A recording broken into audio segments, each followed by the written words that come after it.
Hey everyone, welcome to episode 244, Love is in the Air.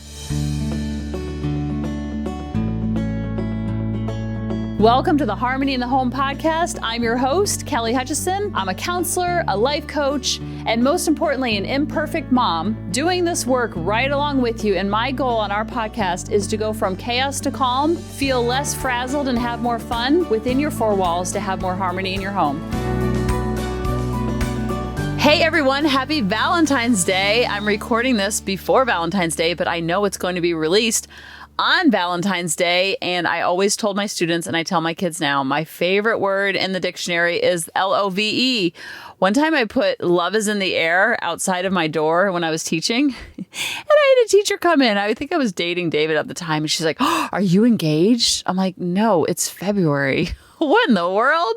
So I want to talk about some fun things you can do in your house to celebrate Valentine's Day and kind of have the love that goes all the way around all year, all month, or you can just do it all day or all week. You can do it however you want because you are in charge of your four walls. So I asked on Facebook because you guys always give the best ideas. And here's just a sampling of things that you guys could do. Amy says, every year we do fondue with our kids. First we do meat, and then, of course, the best part is the chocolate fondue. Yes, I love that. Mitzi says, put a heart every day until Valentine's Day on their door starting February 1st, saying things that you love about them. I'm telling you, I did this last year. I did it for the whole month of February. I wrote out 28 hearts for each person, including myself, because I wanted to model self-love, and for David. And every morning, I would put a new heart on their wall. And even when we were traveling for volleyball, I'd put one on the door in the hotel room. And then David, if he was traveling for baseball with Grady, he would do the same. And I did them in advance, so I wasn't having to think about it in the morning when I'm all tired and all the other stuff's going on. But it's so easy to do because once you start writing the things down, you can't stop because it could be something that happened recently or just something that you love about their character or something that the way they interact with other people or how hard they're working on a project or a goal. And then they start believing it and they see it every single day and then they believe it about themselves.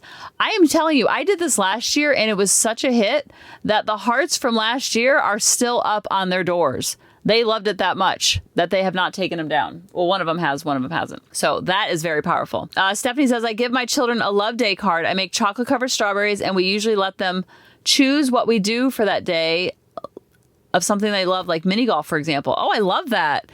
And just now I was driving Lily to volleyball and she's like, oh, I can't wait to see what you get me for Valentine's Day. And I was like, what? I said, I usually get you stuff for Valentine's Day. She's like, yeah, like a happy present.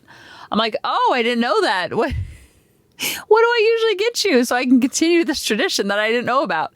And she said, well, the last two Valentine's Day have been Squishamallows pillows. I was like, oh, that was nice of me. She goes, but I don't want one this year. And I said, well, you don't get to choose. It's a happy present. We use the word happy present. My sister gave me happy presents when we were going through infertility. She just randomly gave me stuff. And so we've just carried it on. That was what, 15, 17 years ago, 20 years ago. And we still use the word happy present. It's just a gift for no reason.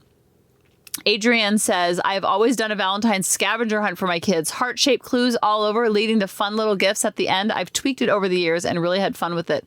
Once they started driving, they had to drive to certain locations and find hidden clues, sometimes even in stores. Oh, I love that. When I was in high school, we went on a scavenger hunt, but it wasn't on Valentine's Day. It was through like DECA or something. That just like memory just popped in my brain. Before I go into another idea you can do on Valentine's Day, I want to talk to you about pocket coaching. A lot of you are signing up for pocket coaching because it's a way that you can have me on your shoulder for accountability and support and tips and tricks of things as they come up. Because meeting once a week sometimes puts too much pressure on to bring up the topics and cover everything during that week. But with pocket coaching, you have me all the time. Access, you can share stories, share your unconscious thoughts through Voxer, which is like walkie-talkie meets voicemail.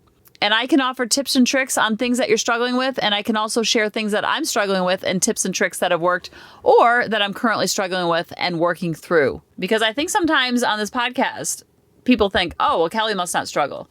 And I love sharing the struggle because that normalizes it for everybody. But a lot of times the things I'm struggling with are about people in my life that don't want their struggle out there. So on the podcast, which I do not disagree with whatsoever. So it's a way that we can kind of chat and talk more intimately and privately about things that you're struggling with and things that I'm struggling with. And we can kind of help each other stay accountable to being conscious, because this is hard work. And as we all know, we're all a work in progress, and it's a journey, not a destination. So this next idea, I absolutely loved when my soccer coach did it in high school. Bill Stroges did it. It was the most unbelievable activity. It was in 1989. Okay. So I'm still thinking about it, and I still have what he did in 1989. So everybody had a list of all the names of the team on a piece of paper, and everybody wrote something that they love about that person. So let's say there's 20 names, and everybody got 20 names on the list. And then they wrote one thing they love about that person. Next to each person, one thing they love. The next person, one thing they love.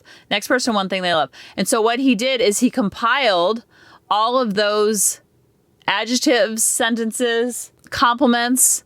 He compiled those into lists for each person. And they had a list of, here's what your team loves about you. And so everybody got a personalized list of all of the love bombs that were collected from the teammates. I did it as a staff idea, as a Valentine's Day gift one year, and that was so much work, but it was so worth it.